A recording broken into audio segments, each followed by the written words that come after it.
this morning. It felt like everybody was really had all pistons firing in all three sessions, and in just a minute we're going to hear a little bit of a report out from each of the working groups, along with some conversation and some Q&A. We have some logistics that we want to also convey. Some folks have already found the boxed lunch offering that's available. That's good to see. And there are some other logistics that we want to share just before we get to our plenary panel. I think Laura Vaselsi thinks she's here because I asked her to help me with the logistics. I hope you'll all help me in thanking Laura Vaselski for making all of this work.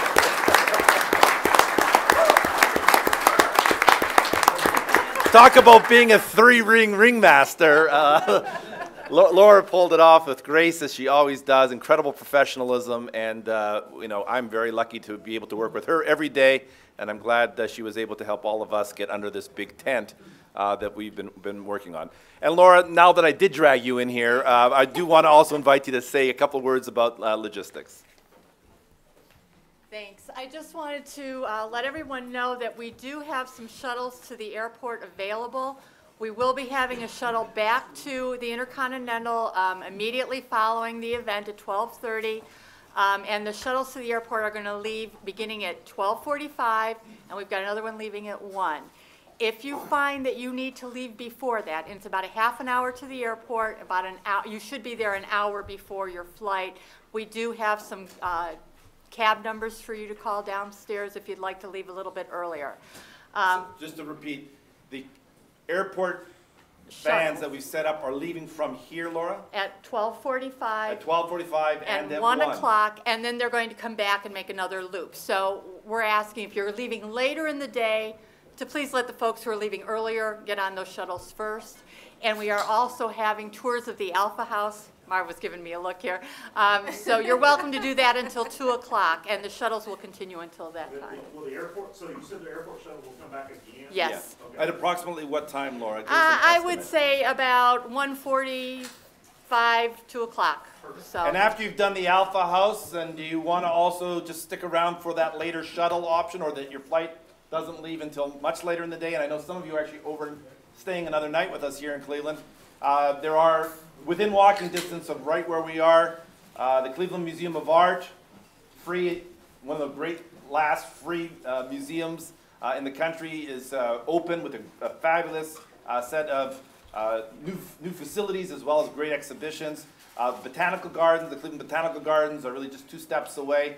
And you'll see a lot of planning for what tomorrow, weather permitting, will probably be between 30 and 40,000 people will be coming down to University Circle for a project called Parade the Circle, which is our kind of version of Mardi Gras, if you will. And there's lots of planning going on there, and you'll probably see people in costumes and stilts already starting to practice the parade route for tomorrow. So, Laura, what else? Oh, there are lunches downstairs for anybody. And even if you need to take it and go, you're welcome to do that. Right. And last thing is, someone lost their earpiece. I'll have it downstairs for their phone. So, okay? I don't know. Was it yours done? All right. I'll get it to you downstairs. All right. Okay, thanks, everybody. Thanks, Laura. Great group. Thank you. Thank you. Wow. Okay, and just... again, my hope in this plenary is really to do only 2 formal pieces.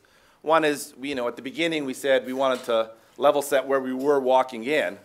I'd like to invite each of our choreographers and conveners to share a little bit of the process work that was carried out, just so that, again, we've got a general idea of what went on, high level. And then we'll go do a second round, which is, I know, because I sat in briefly in each of the sessions, kind of a next steps. What should the whole community know about the individual projects, and in terms of the high-level next steps that are underway? Again, to kind of make sure that, again, there's no formal FAQ and messaging going on here, but this is a very influential group of thought leaders in this room here, and you will be sharing across your own networks about what you heard about both your own interests as well as the other sort of activities that are really in many ways, I hope part of this ecosystem that we hope the whole nation is going to be excited to learn more about over the next weeks, months, and years ahead. So that's the formal part of what I hope will take place. I had any number of people ask me to talk about some of the magic last night in terms of all of that, all those smoke and mirrors that were going on. And after the last question, if there are any questions about that, I'll try to share what I know about some of the projection systems and some of the pretty different technology that we were hoping would stick together long enough last night, and it more or less did. Okay. Before we say anything else, how about Lev, huh?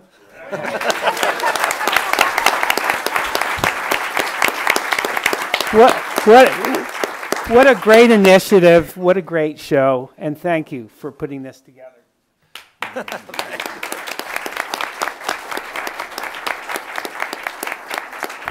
Well, thank you to all of you, obviously, for being here.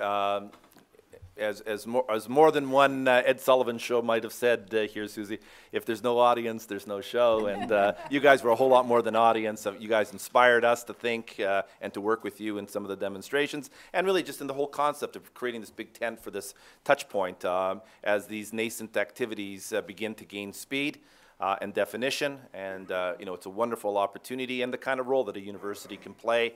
It's kind of Switzerland, right? Everyone is welcome to come under our big tent. Sometimes that's not as easy to do in other settings, and I'm hoping that at the appropriate time, one of our university colleagues will at least offer to convene again if it's appropriate. So with that, maybe I can just ask Susie to very briefly begin by just sharing, you know, essentially what happened over the last 24 hours that you and Will were coordinating here, and then we'll do a second round, which would be what would be next. So, but just okay. Where have we been over the last 24 hours? Okay, so again, I want to thank Lev for hosting the event. And last night was really over the top. And so I have been teasing you about being the Ed Sullivan of the Gigabit world. It's a really, really big show, right? So you can all join in that with me. Suman in one of the sessions actually called it a night of doctors and dancers. And so I don't know the doctors, the medical world, if they're going to, you know, how they're going to think about that. You know, some kind of bizarre, exotic stuff was happening last night. But the food and wine were great. But your weather forecasting has something to be done. You know, we have real weather experts in this room who do the best weather forecasting. Right over here, and so.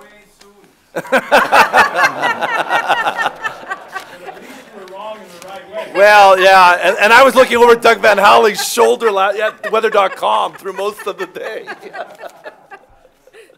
So in this world, Lev, you know, we're going to learn a lot more about the world we live in, and you've got to catch up. Okay. I'm all for it. All right. Okay, so from my point of view, the last 2 days have really, really been amazing. From the USIgnite point of view, I never dreamed that we could come so far so fast. And what this indicates to me is that there is just tremendous pent-up demand out there. We at NSF and OSTP have been lifting up every rock across the country, trying to find who are the people who are developing these gigabit applications and who are dying to have infrastructure on which to use them. And so we want people who also are willing to take those prototypes and scale them up, put them out in communities, measure what they do, and do it quick, and not very much money, right? So this is the U.S. government at its best, is mobilizing people to do that kind of thing. But it's amazing to me how many people have lined up to participate in this. So I am just thrilled. This is not business as usual. So I'm also amazed at how many applications there really are. I mean, when I first started lifting up those rocks, every stone, I thought, oh dear, maybe I'm not going to find very much. But there really are applications that have escaped the lab. People are doing things all over the country. And some are getting really great press, right? So Suman's buses were in the press. You know, NPR is going to host Mike and his weather nowcasting. I know all the cities have had great press. So it's just absolutely essential. And for me, this is a big issue that we have to face, is getting the news out. right? We really have to create a lot of visibility around what we are doing if we're going to mobilize more interest. Okay, the project teams were amazing. They're forming faster than I could ever have imagined. A couple of people said that it was ideas that came from the May 16 workshop that they took and ran with. So that's only a few weeks. And so it's just fabulous that people are really doing this. Okay, so all the presentations, there were about 9 of them, I believe, were very, very provocative. I'm not going to comment on each one, but just at a high level, here are some kind of main points for those of you who weren't here and for those of you who were in this room. So everyone was very responsive to the criteria that I had set out for what a project might look like. And this is very important to me because we really need to scope the projects in such a way that they're going to be successful and they're going to have this impact in this short period of time. So everyone seems to think, I believe, that they're kind of reasonable and it's a good structured way to go forward. I was surprised by how many presenters focused on public safety and emergency response. Now, maybe I shouldn't have been surprised. It's the world we live in today, right? Not just post 9/11, but all of the weather changes that we're seeing. I mean, you know, there's never a day that goes by without some horrible tragedy across the country. So, you know, this is a good thing. But what it does for me is it kind of changes how I think I might make awards. I had thought originally there might be 8, 9, 10 separate awards around the country on different topics, public safety, education. And so there might be some larger awards, some team awards, where we have a public safety award with lots of different teams, or emergency response with different teams doing different parts in different parts of the country. Kind of something bigger than what I had originally thought, which I think would be great. I was surprised by some of the novel metrics that were discussed in our session. So Dave is, you know, counting MAC addresses as, you know, so he can tell a bus and a car apart by the number of MAC addresses that go by where, you know, places that that he's collecting his data. Suman can tell which cell provider you should have depending on where you live in your city. He's collecting data in Madison, and if you live there, he can tell you, oh, well, that's who you should be dealing with. And then we had number of trips to the bathroom at night as indicators of changes in your health and well-being. And so these are, but very, very clever ways, right? And I think that this is the direction to go in. We have to figure out how we can measure this impact. And so I encourage you all to be thinking in that direction.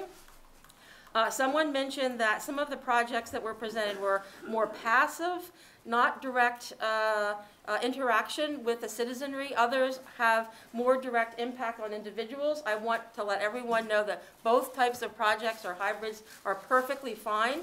Impacts on individuals are good. Impacts on communities are also good. Some projects were further along than others, and there's a whole bunch of reasons for that. Some teams have been working together for a long period of time. They already have that entrepreneurial spirit. They're reaching out. Some teams are just looking for partners now, thinking through what their scope might be. There's still time. Some participants come forward and say, well, I have a whole bunch of projects. You know, some are kind of less risky but near term. Some are down the road, more risky. This is not your only opportunity to present a project or to get funding for a project. We hope to repeat this. This is not the last chance, but we do need a strong set of demonstration projects to tee up right away so we can show that what we're doing is really important and the general public can recognize that what we're doing is essential. Thanks, Susie. And just before we go to Blair to share a sort of similar, if you will, tale of the conversations over the last 24 hours to try to sort of represent what was going on in GigU, let me just pause and ask if folks who were not perhaps in the conversations around USIgnite might have a question or two about sort of what Susie was saying, just to sort of clarify, make sure. I mean, I thought it was very clear, but maybe it's because I was interloping in the conversation and saw some of the kinds of things that Susie was talking about. Anyone have any questions or comments? The size of the awards we're talking about, I have some ideas that I'd like to talk about. Well, under 500K. Under 500K and probably for 2 years. Okay, And again, as Susie says, and she's been saying to those of us who've been part of the USIgnite, all the stars aligning, this is not a one-off activity. That's right. And then also, if we do some of these mega projects, these team projects, then we can combine the 500K or the 400K into something that's bigger. And again, I think, Gail, I mean, it's important is both Susie and right beside you, Will, have actually been choreographing, and give me, I'm not sure the size of the total number of participants, but back on May 16th, there were over 100 researchers, right. not only from universities, but also from R&D facilities and the like. Yep, absolutely. So there's a lot of conversation that I know Will in particular has the task of continuing to choreograph. And so again, anyone who hasn't met Will and who's kind of been interloping on other conversations, the young gentleman over here at the bottom of the environment here in the room. Any other comments or questions? Please go right ahead, Anne. USIgnite has a public safety component, so if you think about making a broader public safety award, let us know so that we can help flywheel and coordinate and help you make the most of that investment. Okay, great, thanks. Thanks so much, Anne. Any other comments, clarifications, suggestions for knitting or choreographing what you've heard from Susie this morning with the work that you're doing in one of the other groups or in other organizations that we haven't really represented today? Susie, thanks so much for that. We're going to come back to you in just a little bit with a kind of next steps, although you've already kind of given us a foreshadowing of that. Blair? Well, first of all, I'm going to be really brief because I really want to hear you explain how they did that dance thing where the two people kind of seemed to merge. That was really impressive. I also should just say that I don't think I've ever spoken to a group where the size of the audience was the same at the end as at the beginning. I must be going in the wrong groups because it's usually at least a 25% fall off if we're lucky. And I think it speaks to the value proposition here. Very quickly, again, the GigU initiative is designed to create a test bed for world-leading networks that is national in scope but flexible, so it's kind of local in terms of how it's done.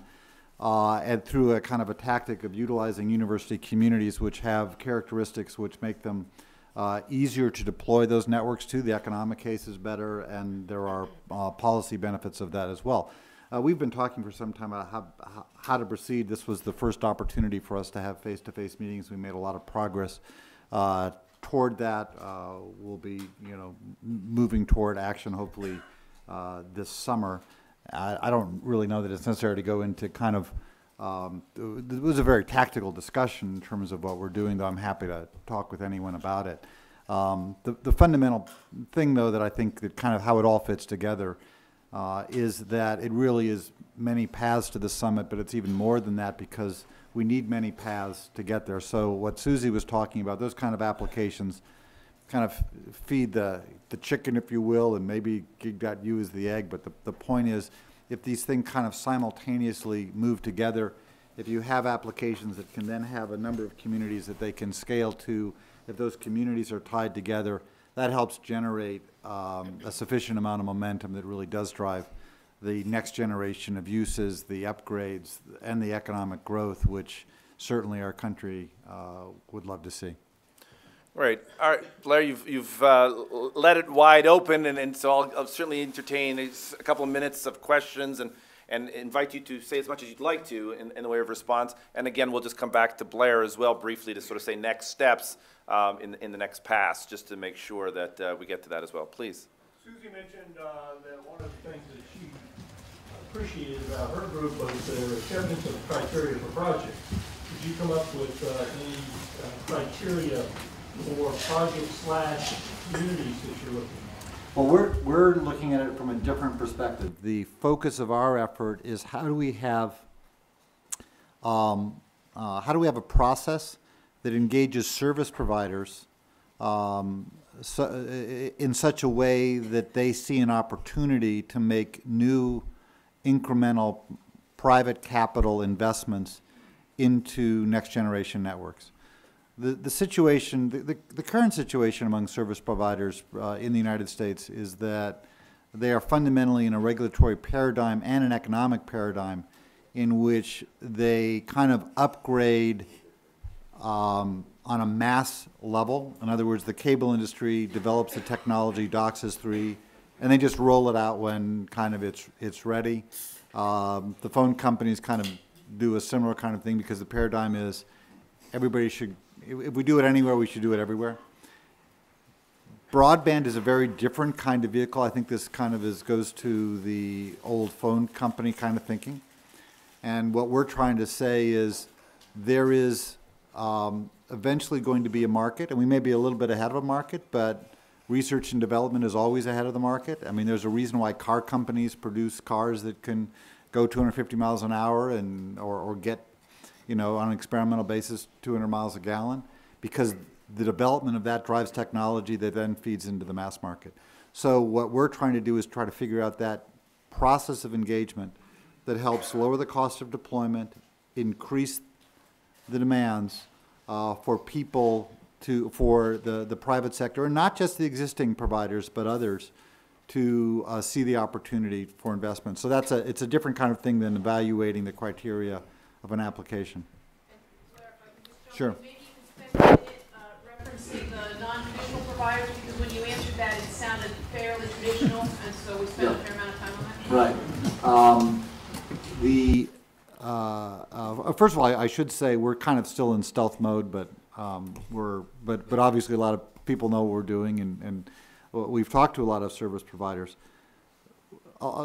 What we want to do, and when I say engage the service providers, there are a number of different buckets of service providers. That obviously includes the incumbent telephone companies and cable companies. It also includes Google. But it includes more than that too. And I think that where you could look at utilities, you could look at the CLEC community, you could look at other kind of creative solutions. We really want to emphasize this is a desire to become a collaborative effort by universities and their communities, as well as others who bring to the table ways of thinking, technology, creative ideas about not how do we bring gigabit connectivity to 330 million people in the United States, but rather how do we do it to 10 to 20 or 30 communities so that you get some national scale and scope, you get some kind of diversity in the ecosystem, but you start to really develop that. And so anybody who can come to the table and do that, we really want to welcome. And there are lots of different pieces of assets. One of the reasons why university communities are the right place to do this in is because there are a lot of pieces that are already there. The R&E networks, you have a higher kind of density, you've already got clear demand. And so this is really to drive that creative process to see how can we put the puzzle pieces together. And I would note that, you know, in conversations with some of the existing service providers as well as some other potential folks, that you're starting to see, well, you know, if you could just kind of redo this regulation in a certain way, we can capture assets and repurpose them in certain ways that really improve the economic case for the deployment and for the offering the service. So that's really the intent. Thanks, and thanks, Tracy, for prompting some additional sort of expansion. Again, hoping people walk away not only thinking that this is that the GigU is an attempt to deal just with the traditional providers. There was lots of very, I thought, really excellent conversation about and what else might be interesting. And so thanks for that opportunity. Any other comments or questions briefly for Blair that might help? Again, us all walk away with again, general GigU and Ignite are both stealth in many ways. Yes, NSF has put it up on their pages, but if only if you're going to go, you know, if you know where to find it and you happen to know the name of the project. Both projects do have in mind some kind of a launch and in the relatively near future. And so this is not to say, you know, that we're under the cone of silence in a Maxwell Smart kind of way here, but you know, this is really conversation among the family for right now. So I'm sorry, Marv? Yeah, but among the family, are the videos from these sessions going to be posted so that people who attended one could watch videos of the other? So so we only recorded the plenaries, and I don't know if it's fair to say that we recorded all of the USIgnite. Was that the consent of the participants? Those will be available. But the other sessions. The other sessions were not. And you know, just again to make sure that you know, just full transparency. It's one of these things that I'm really committed to in a very big way. In the case of our work in the area of gig.u, although there was a great turnout, and I thank all of my colleagues, the CIOs from many of the other universities who were here. There were a number of universities and individuals, including Blair's colleague Eric Garr, who dropped in from time to time over the phone, and that was yet another way to make sure that our community, even those who weren't able to join us, at least had a chance. And as Blair said, we've been meeting off and on for about 140 days now, you know, weekly to try to move this project. Yeah, and we're very transparent about being stealth. So you can see how effective we might be. Yeah, yeah. One last comment or question to Blair, just to make sure that we're feeling like, again, at a high level, nobody feels like there was a rabbit up Blair's sleeve that he hasn't at least partially revealed. Len, did you have a comment? Well, I just wanted to find the moment to speak in here since the word family was mentioned. That I know that my colleagues from various museums, which include science centers and also natural history, I just felt compelled to remind everybody who's working in this area that museums make truly great partners in this arena.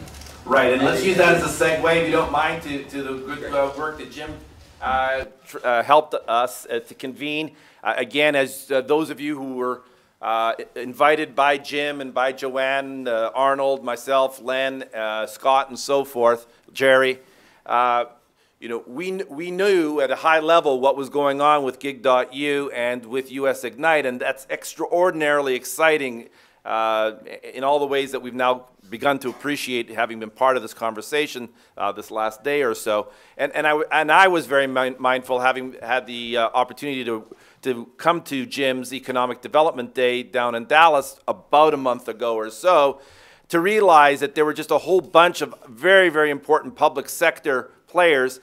We've come to know many of them as middle mile anchor institutions, but that's an inside baseball kind of language. It doesn't mean a lot to the public.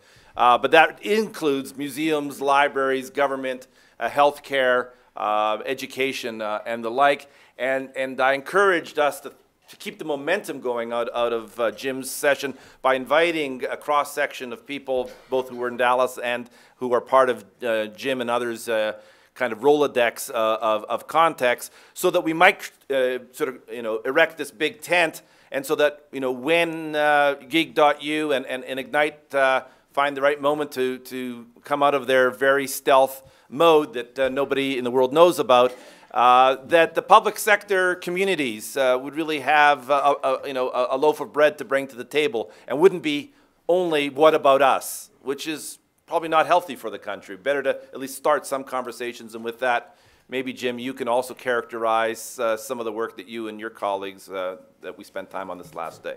Okay, so let me start by saying I want to open this with a gripe.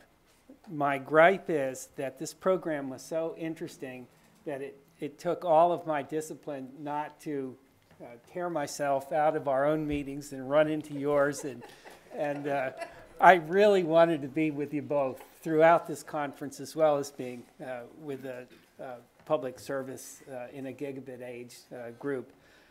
Let me say, as a second matter, in a sense, our mission in our track is more complex because it covers so much more ground. And to a degree, the people who were in the room established the criteria for our discussion, and what I'll give you in a few moments will be a summary of what we discussed and had consensus on a lot of these issues. But the conversation would have been somewhat different if we'd had some different people in the room. For example, our folks from Chattanooga and Lafayette are here. They're not here because when Unite finishes its work and GigU finishes its work, they'll have something to look at. They're already out there. They've been out there, and there are many others in that position. And so we did focus today on a number of examples of the different roles that the public sector plays in the ecosystem here. But we did focus on the anchor institutions, and I hope I can do a good enough job in summarizing the perceptions of the anchor institution group. They would be better than I at doing that part of it. But so let me begin. And first of all, there's, I think, an overriding consensus among us all that the public sector does have an important role to play in taking advantage of new high-capacity networks in many different roles as users of the network to provide government services, in some cases as public partners to the private sector in deploying the network and educating the public about its benefits, in being a funder by the services that government entities buy from providers of services. They play all of these different roles, and it's important that they play those roles because there's also the perception that we're in this together as a nation, that it's not a public versus private dispute that we have here. It's a matter of figuring out what our opportunities are as a nation, what our risks are, what the barriers are to our fulfilling ourselves to the maximum extent that we can with both the public and private sectors playing appropriate roles. We realize that there are going to be areas of disagreement where those roles overlap, but there is an overwhelming sense, I think, in our group that we need to be doing more and better than we're doing currently, that for whatever reasons, the private sector has a set of incentives that does not permit it in all circumstances to play the role that we perceive they would ideally be playing today, or that they are likely to play going forward. And so that's the overriding framework that the government organizations do have many important roles to play, and that the stakes for government organizations and for the rest of us in our country are tremendously high. There's also perception that gigabit networks are not just a platform for doing the kinds of things that we've been doing for a century a little bit faster, but it's an opportunity for transformative thinking, for doing a new library, a new museum, a new everything in ways that are different, that contemplate reaching out and participating in the lives of users in new and different ways, in organizing information and disseminating it in fundamentally different ways. We're just at the beginning of trying to figure out what those new opportunities may be, and people are thinking about those things.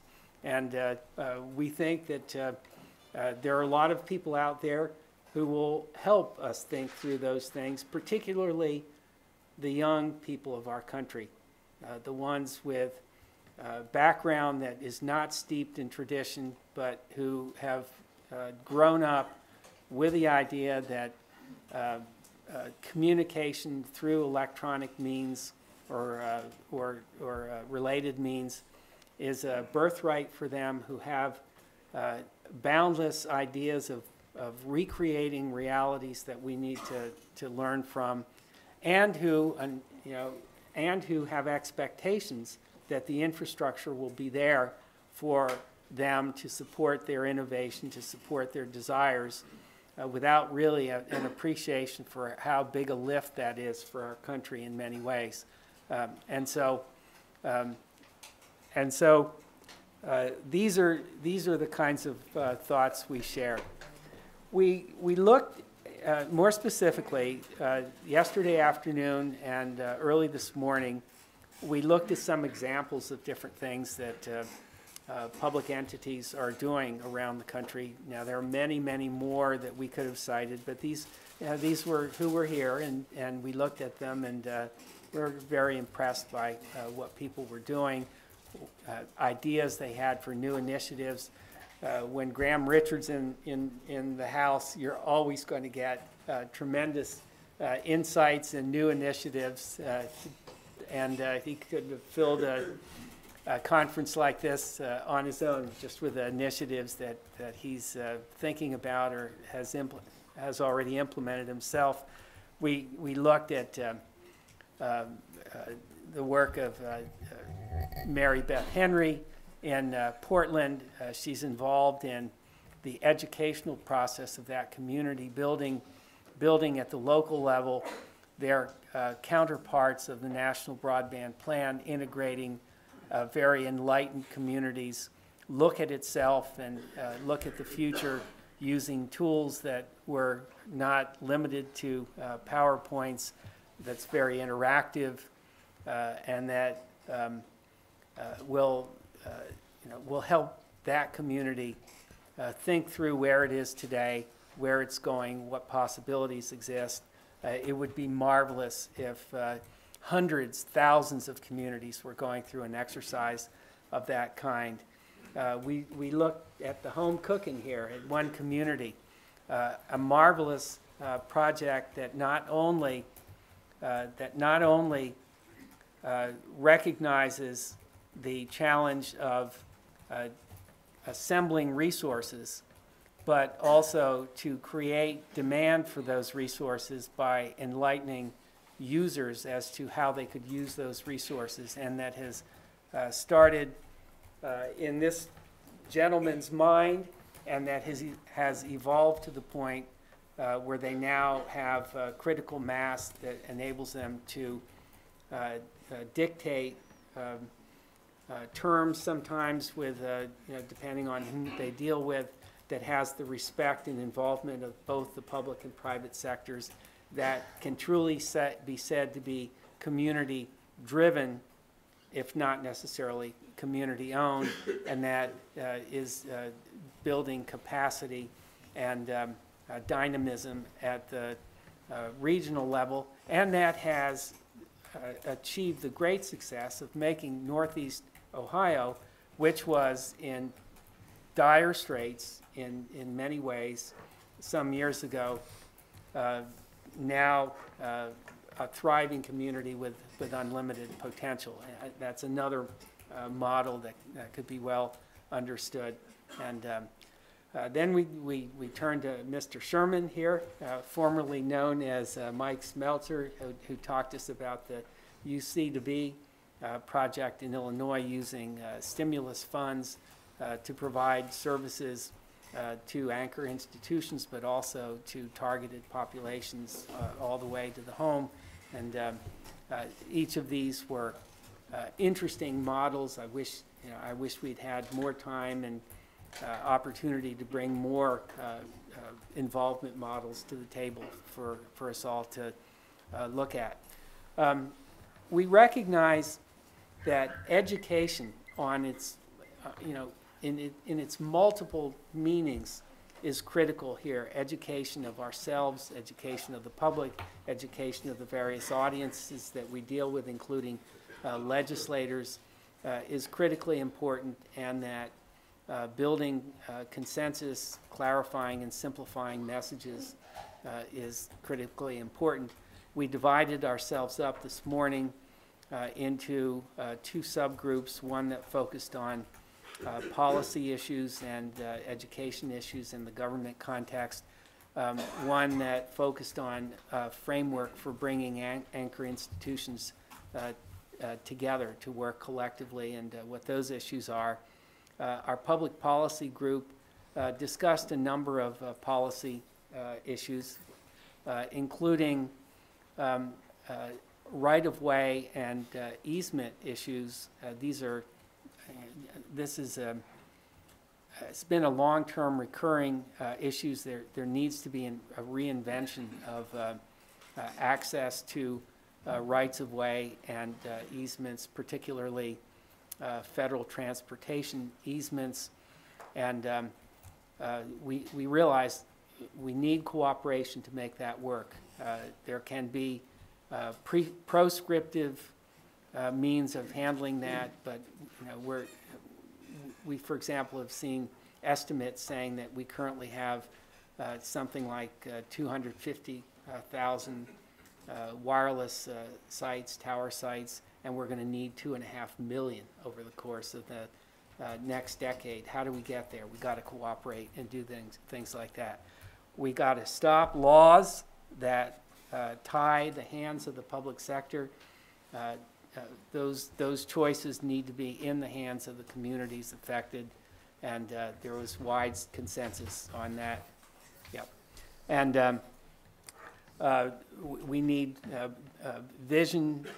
broadband vision and plans to be done at both the state and local level. We need to reframe the U.S. public universal service programs. We need to find ways not just to throw money at problems, but to target taxes and other revenues to broadband issues. We need to include broadband as a concept in every effort we make to solve problems before us across the board. This is very much the thinking of the national plan in the context of national purposes. We need to do a better job of educating government officials, keeping the message simple, knowing the audience well, developing standards and baselines, clarifying the roles of government, emphasizing and disseminating best practices, and clearly focusing on where the U.S. is versus the rest of the world. And I've got about 15 seconds left. All right. Okay. All right. In the session where the anchor institutions talked about how they could work together more successfully, we discussed communications, better communications to simplify, clarify, and focus message to share content and ideas with one another. There was some discussion about research institutions taking the lead in this process and using other anchor institutions as resources and partners in this, but taking the lead. We had a very interesting discussion of metrics. We realized that anecdotal, visual impact is the best message, the example of what happens to a particular individual in particular circumstances. But we also recognize the importance of developing objective data, both demonstrating baseline and progress, and we need quality in that process. And we also need creative ways to articulate the benefits of broadband, particularly high-capacity broadband, in a way that can be counted, in a way that can be added to the user revenues that these networks create. So when we're in a dialogue with those who say it's a waste of public money to invest in these networks, we can come back with objective ways of looking at the benefits of these networks to put on the scale along with user revenues. Thanks, Jim. And anyone who's ever spent any time with Jim knows that if nothing else, and there are many other things, Jim is an honest rapporteur of all that goes on. And I have no doubt, because I know some of what Jim is working on now, that you will hear some of these ideas repeating themselves in public work that Jim and many of you in this room will continue to be working on. And I'll give you a chance in just a minute to sort of say what you think might be coming next. Are there any quick comments or questions for Jim that could help, again, provide some insight into some of the conversation that was going on the last day? Please. Yeah, I share the desire to be in 3 places at one time. Would it be possible to get the presentation materials from the session shared among the to the extent that people are willing and wanting to do that, by all means. In the case of Jim's session, we have many good pieces of documentation. Jim's got the wrap-up notes right in front, right in front of him. I know that we can count on him, perhaps on the flight back to DC, to at least give us the outline version of them. And then, as I say, through that session, there was a lot of documentation. And you also know that I delegate. Yes. And so I'm going to ask those who led the subgroups Right. to do that. And maybe Jerry and Sari, I know will be happy to, and then I sat through most of that reporting as well. And you will see this evolve. I mean, with nothing else, what you've heard in this wrap-up session is that these initiatives are evolving. Some of them very quickly, some of them maturing. This one is obviously just, in many ways, in the most nascent of forms, although it has a very rich prehistory that obviously Jim and many of the other people who are participating in. Any last comments for Jim before we go once very quickly in terms of what's next? Susie, what's next for the USIgnite initiative that you want to share with everybody? Okay, so if it hasn't been clear yet, I just do want to make it clear that USIgnite is interested in forming a public-private partnership. NSF and OSTP cannot do this on their own, and so we really are reaching out to everyone here. There are many coalitions, foundations, organizations, and I urge you to become formal partners in USIgnite. And how do you do that? You send me an email, right? And then we have some discussions and we see, what that actually means. So, as Lev alluded to, we're going to have some kind of a kickoff either this summer or in the fall for USIgnite. And the formal partners are going to be able to participate in that launch. It's going to be quite a big deal. And so please come forward and join us. In this workshop, this USIgnite workshop, we probably emphasize the application development over the infrastructure development that we're doing. That's simply because the application development part is really hard right now. We've been working on the infrastructure, and so we are going to provide experimental network infrastructure across the country based on Genie. Based on what we're doing with Internet 2, National Lambda Rail, the RONs, all the wireless test beds, federating them, the campuses, the cities, all the players who are willing to come together with us. We are building out that infrastructure across the country now. We consider what we're doing to be a pre-commercial phase. We are inviting the carriers, we are inviting the providers, we are inviting all of the for-profit industry partners also to play with us in this pre-commercial stage. Okay, there is going to be another workshop in August or September for the application teams. You will receive email from me, all of you who are interested, and I will let you know the dates as soon as we settle on those. We're going to have a series of prize competitions. I'm also trying to reach out to the open source community, to the entrepreneurs, the small business folks. That's kind of a separate track at this moment, but I believe those things, all of these different activities will converge at some point in time. And as I said, there's going to be a launch. Thanks everyone for your hard work. Please go forward, be an emissary for this effort. Thanks. Thanks, Susie. Blair, what would you like to say about what happens next? Kind of similar to Susie. Number one, we're hoping to launch this summer. Number two, it's a very collaborative effort. Number three, we invite anybody who wants to join us to just let me know, send me an email, and we'll be happy to discuss how people can participate. Thank you. Jim? Well, I don't know how to answer that. I can speak, I think, for the group to say that those who joined us were very eager to continue to move forward on the kinds of things that we discussed. I can say that I'm convinced now, and even more so than I was before, that moving forward on the economic development front makes a great deal of sense. I would welcome as many of you who would like to participate in that process to send me an email.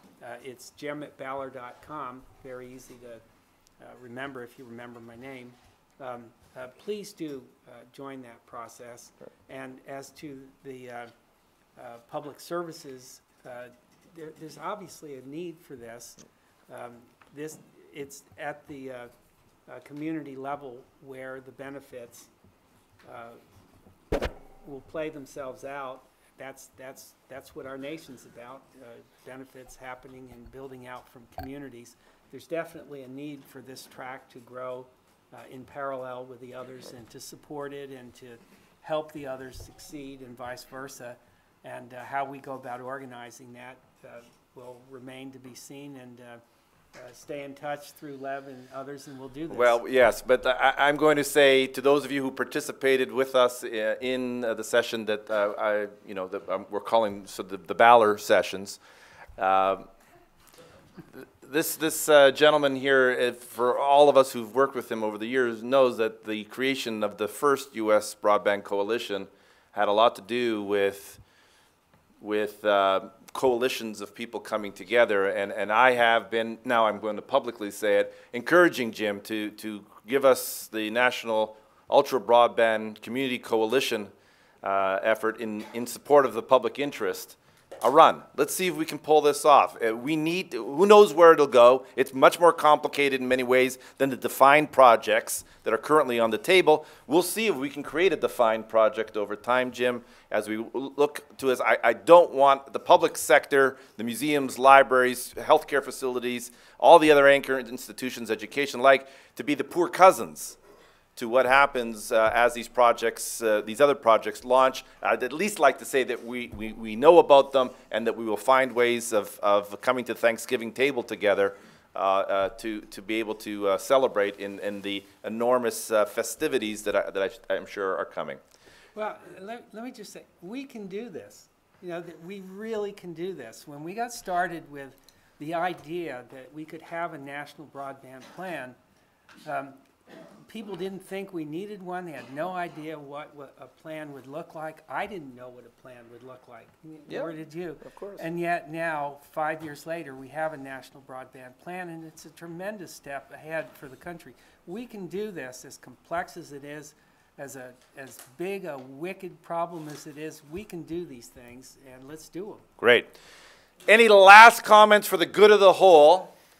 I've had a weather map just flown in front of my face here, suggesting that you should probably check whether your flights are leaving. I'm just kidding. I'm just kidding. I'm just kidding. I do want to say just one word about the projection technology, and it'll literally, we will get out of here as promised at exactly the bottom of the hour.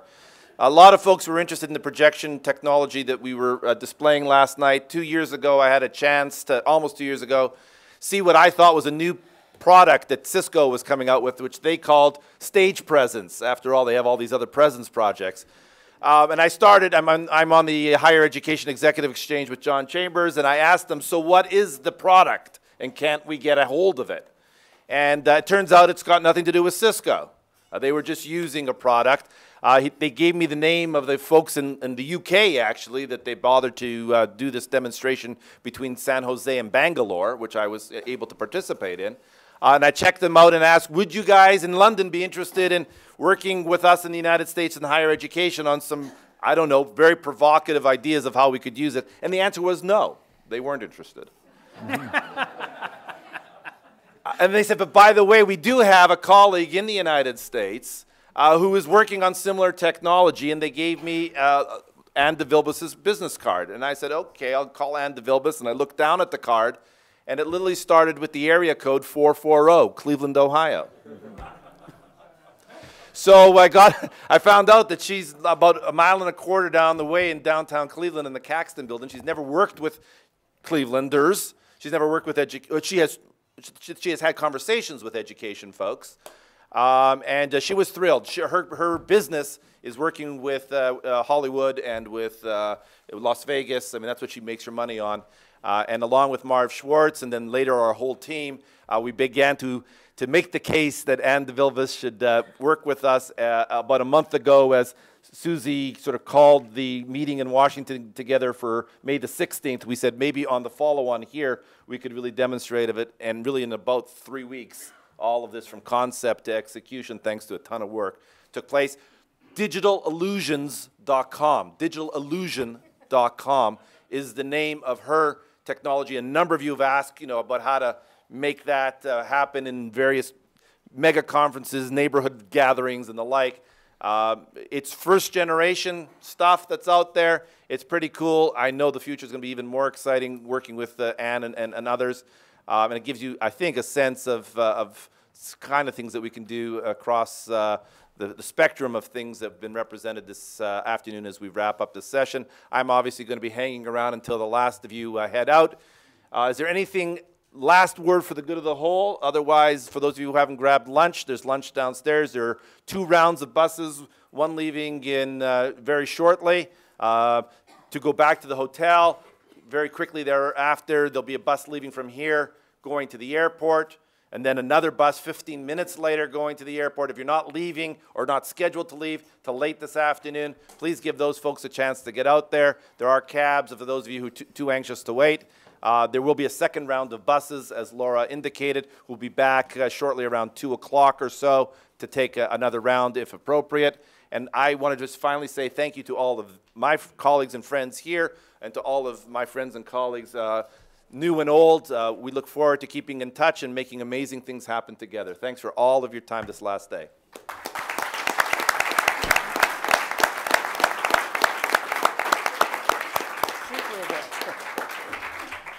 You're very kind. Oh, thank you. Fabulous. Yes,